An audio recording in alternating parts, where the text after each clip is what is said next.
cabinet approving an assault plan for the Gazan city of Rafah after civilians have first been moved out, an indication that authorities are prepared to step up their military campaign against Hamas, with ceasefire talks now ongoing. For more, we bring in Bloomberg's Nick Wadhams, who runs our national security team here in Washington. Nick, this is an important moment. There is a plan, but it's not imminent, we're told. It would still have to be approved. What do you know about the details? Well, the issue is we don't really know anything about the details. Secretary of State Blinken said today in Vienna, we have not seen the plan, and we really need to see a plan. Wow. So this is forcing another issue that's has been a big problem for the Biden administration, which is they have pledged so much support for the Netanyahu government. Mm-hmm. Increasingly, as this war has gone on, they've had more and more concern about the way that Israel is conducting the war. And now we could really come to the crux, because there are more than 1 million Palestinians in Rafah, and the U.S. is saying, you have got to get those people out of there before your military forces go in. And Israel is so far saying, hey, trust us, we got it figured out. Of course, you can't just get those people out. You've got to put them someplace where they have food, water, shelter. And so far, the U.S. is saying, we have absolutely no idea how you're going to do this, and you need to tell us quickly before you go ahead. Very unclear how that's going to be resolved. Trust appears to be diminishing among Democrats here in Washington. The speech by Chuck Schumer on the floor of the Senate yesterday, calling for a new election.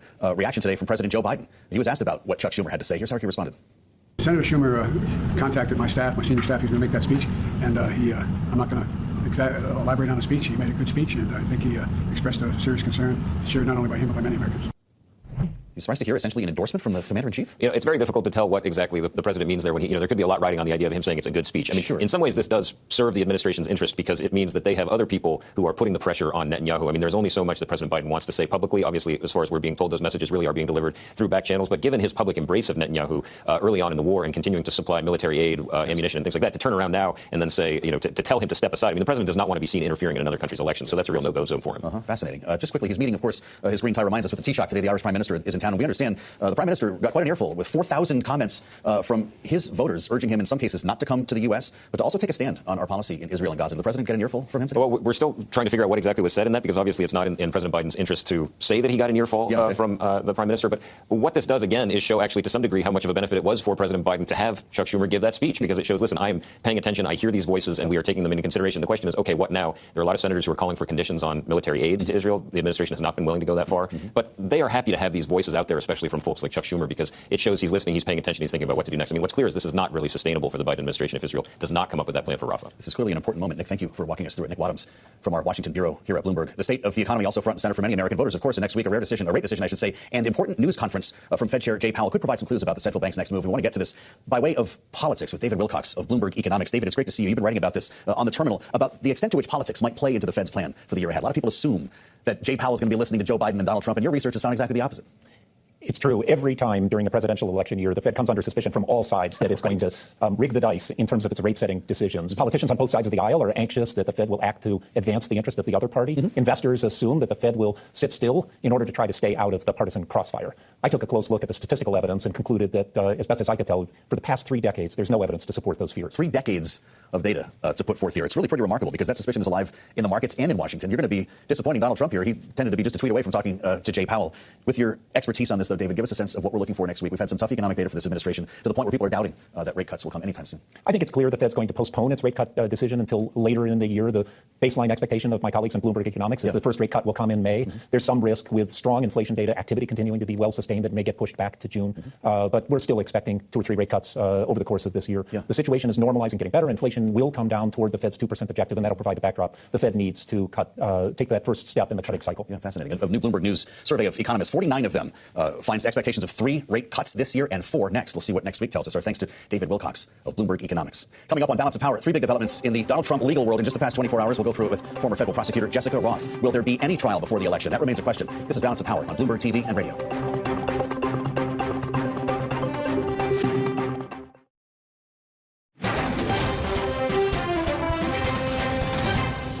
He found a way to some legal jiu-jitsu by saying, well, because of an appearance of impropriety, you gotta drop either Nathan Wade or yourself. So it's gonna be bye Felicia to Nathan Wade. That was Dave Ehrenberg, Palm Beach County State's attorney, earlier today on the early edition of Balance of Power here on Bloomberg TV and radio, reacting to the judge's decision today in Georgia to allow Fani Willis to stay on in the Georgia election interference case against Donald Trump. But of course, only if, and as we've now learned this will happen, the special prosecutor she appointed and was romantically involved with stepped down from the case. I'm now joined by former federal prosecutor with the Southern District of New York State, Jessica Roth. It's great to see you, Jessica. Did the judge make the appropriate decision in this case? He didn't go very easy on Fani Willis in his ruling.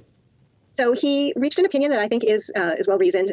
He said basically there is no actual conflict of interest here. He does not find that Fani Willis was financially benefiting from her appointment of Nathan Wade. What he said is that notwithstanding the fact that he did not find sufficient evidence of an actual conflict of interest, he was concerned about the appearance of a conflict of interest, and that the public watching these proceedings as they unfolded would be worried about there being a conflict of interest if, notwithstanding what the evidence established in court about the relationship being over between Nathan Wade and Fani Willis, that the public watching might think, well, what if it restarts? And what if, in fact, there is some financial benefit that she realizes in some way, shape, or form from continued travel with him? And if the reimbursements are not split 50-50, for example. So he is basically saying, I'm concerned about the public's perception of the legitimacy of this proceeding, which is extraordinarily important as it goes forward. And for that reason, he said, we can't have both of these individuals involved in the prosecution team. I'm giving you the choice. One of you is going to leave the team. And I think appropriately, Nathan Wade then stepped down.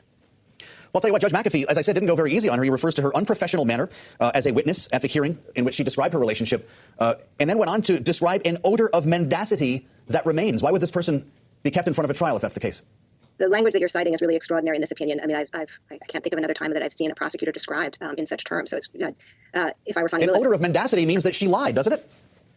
I'm not sure exactly what he means by that phrase, to be perfectly honest, but it's not good. It's not good for any lawyer, and it's not good for the elected district attorney in Fulton County, who's in charge of such an extraordinarily important historic case.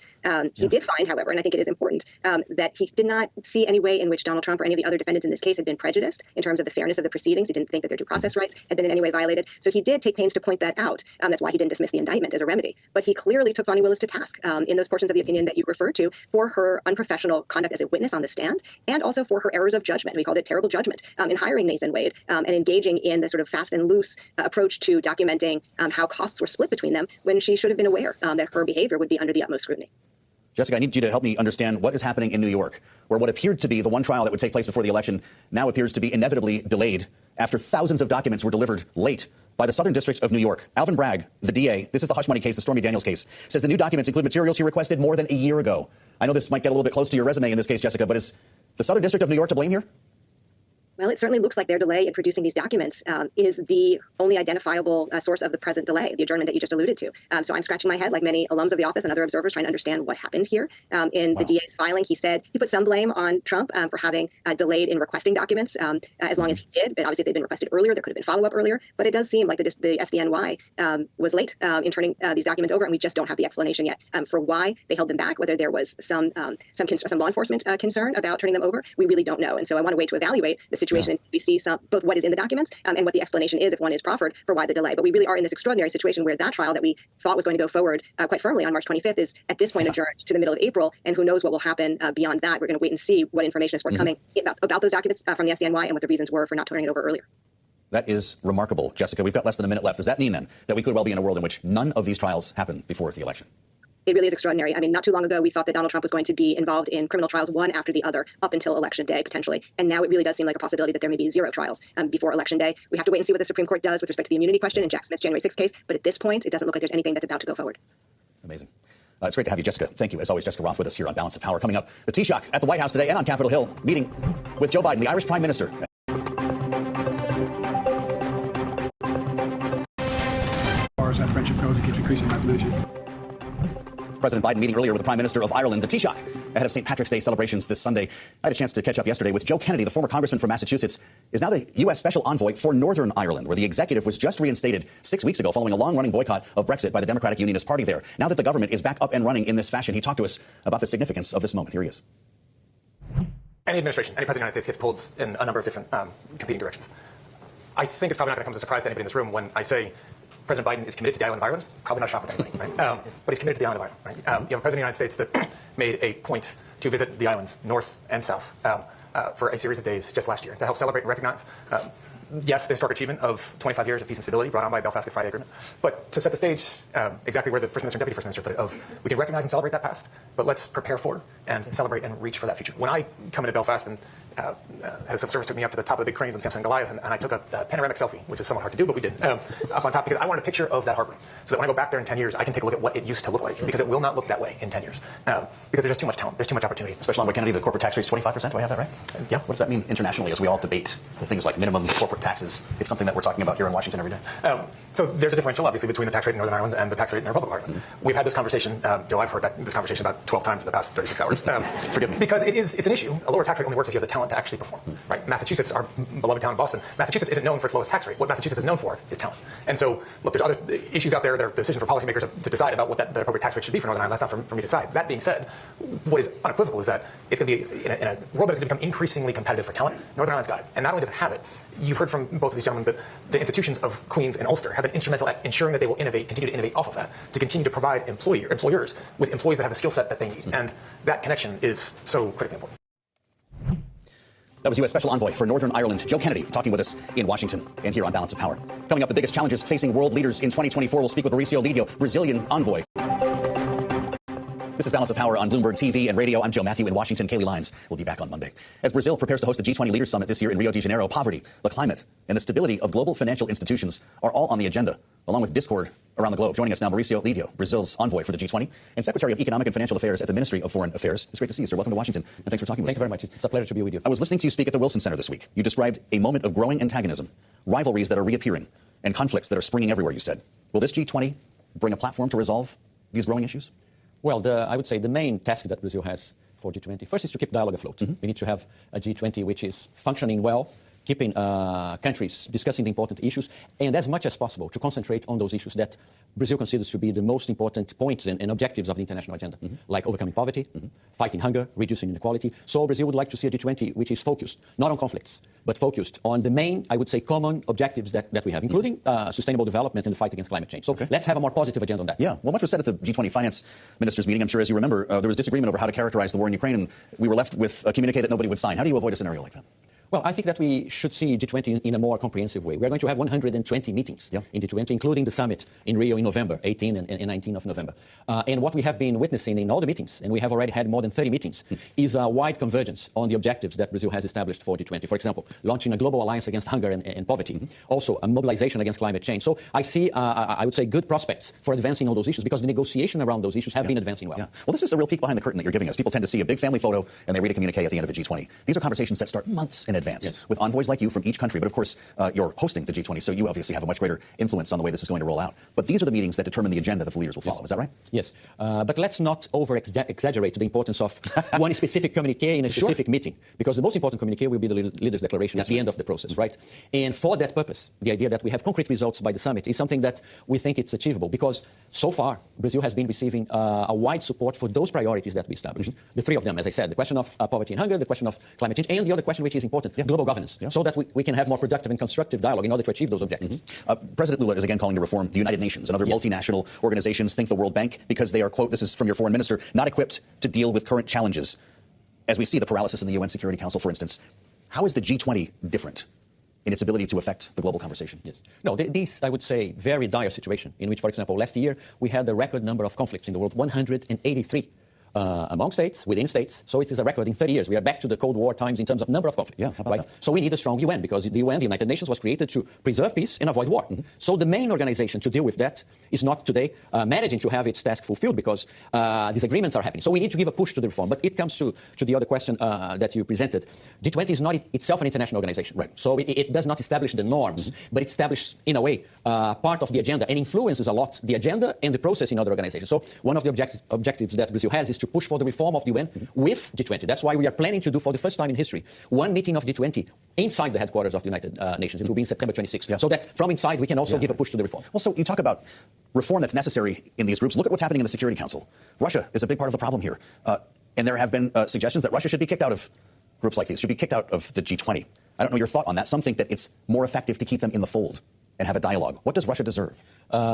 Brazil wants a more inclusive Security Council, not a less inclusive Security Council, in the sense that in order to have the capacity of achieving agreements through dialogue and diplomacy, you need to have more diversity, not less diversity. So Brazil, in that sense, is supportive of a reform of the Security Council from, well, I would say since the last decades, for a long time, doing that. And we think that this is the part of the reform of the UN. The UN is more than the Security Council, but the Security Council is the core in terms of preserving peace and avoiding war. And we think that a more representative Security Council would be, I would say, the instrument for it to be more effective. What would be more representative, just to be clear? To have, representation, which is no longer a mirror of the aftermath of Second World War. That's what is the Security Council nowadays. But we are no longer in 1940s. We are into 2024, and we need to have an updated Security Council in order to deal with the challenge of today. This will be discussed at your G20. Thank you so much for coming to see us. My pleasure. In Washington. Remember this conversation when the G20 gets going in Rio in November. Mauricio Lidio, we thank you for being with us here on Balance of Power. Coming up, Donald Trump's vice president will not be endorsing him in the presidential. I appreciate the question. And it should come as no surprise that I will not be endorsing Donald Trump this year. Mike Pence, the former vice president, they're speaking earlier today on Fox News. Let's assemble our political panel. It's Friday, and our closers are with us. Rick Davis, partner at Stone Court Capital, and Jeannie Shanzano, political science professor at Iona University. Happy Friday, both. Welcome to the threshold of the weekend. Rick Davis, Mike Pence, what about the pledge? I thought everyone took a pledge to get on the debate stage that they would support or endorse the candidate who got the nomination, not Mike Pence, huh? I think it's kind of rough justice, right? I mean, the only guy who didn't get on the stage was the guy that they now are supposedly forced to endorse. So, I mean, I think fair enough, right? I do think it's a little bit interesting in that he's not endorsing him, but he's likely to vote for him. And so I think that takes a little bit of the edge off, right? He has said that, right? He will vote Republican. And I think, maybe that's a message to other leaders is you don't have to endorse a guy. Maybe you're going to vote for him. But I think he was concerned about, am I sending a signal to people that I want them to vote for Donald Trump? Yes, right. He's like, I make up my own mind how I'm going to vote, but I don't think other people should take that into consideration. Yeah. Jeannie, of course, Nikki Haley didn't endorse Donald Trump either. She didn't endorse anyone when she suspended her campaign. We saw 77,000 people vote for someone other than Donald Trump in Georgia in the Republican primary last week, as we discussed. Those votes went to Nikki Haley, and I realized there was some early voting there that might have inflated that number. But what does this represent? Mike Pence making that announcement today, the sort of protest vote that we continue to see with Nikki Haley. Yeah, I mean, it means that there is a sizable portion. It's smaller than the pro-Trump portion of the RNC, but the Republican Party, but there is a sizable portion who feels like they will not and do not want to support Donald Trump. And, I think one thing we should all take away from this is that going forward, these pledges are ridiculous. For the RNC to make these people pledge this to get on the stage, and then we're told, I just said that, Nikki Haley said, to get on the stage. Well, gosh, maybe we just don't do these pledges anymore, these fake pledges to get on the stage. It's ridiculous. And I'm not surprised about Pence because, of course, he said anybody who puts themselves over the Constitution has no right being president. Now, I don't know. He says he's going to vote Republican. Maybe he writes in himself or somebody else.